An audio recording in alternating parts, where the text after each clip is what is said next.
I was doing mixed martial arts, so on this particular day, I won't forget, is just warm-up. All I was doing was stretching. I was doing a particular stretch that actually accentuates your spine, your vertebral column. So I was laying on my shoulder blades, and I brought my feet over my head.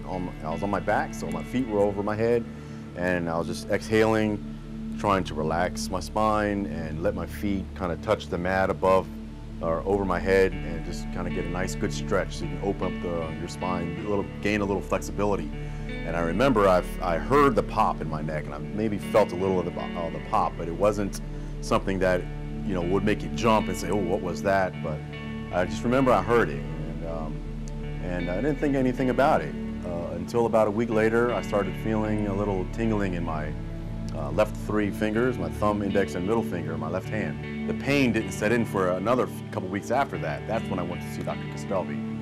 Unbearable pain, 24 hours a day. The only position of comfort was my arm, literally behind my head, morning and night. Sleep, I'd sleep in the same position. Hard to function at work. It was bad.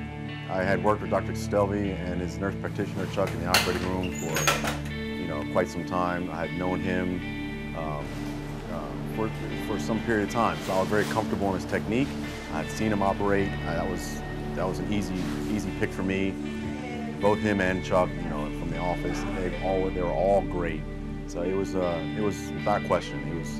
I was very comfortable with my decision. After the procedure, I don't even remember really much of anything until the next morning.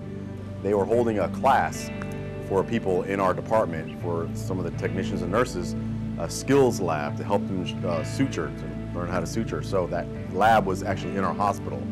So I went down with my IV pole and my gown and my bandage, and I think it took the drain out already, but with my bandage on, I went down to the skills lab, and I was helping them teach that class because I felt, the pain was gone. I was feeling good. I was ready to go back to work that following Monday. Right now I'm back to normal. I did suffer a little atrophy on my left biceps that pretty much only I can tell. It's like when you look in the mirror, you always see your own flaws. I forget that I even had the surgery, honestly, until I come across somebody who has cervical spine issues.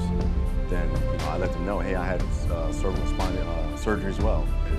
But since last year, I've been really 100% active, weight training and running. So I really feel good. I don't think twice about the implant. I suffered no ill effects from that surgery, and it's really been nothing but positive for me. I'm super satisfied with the outcome.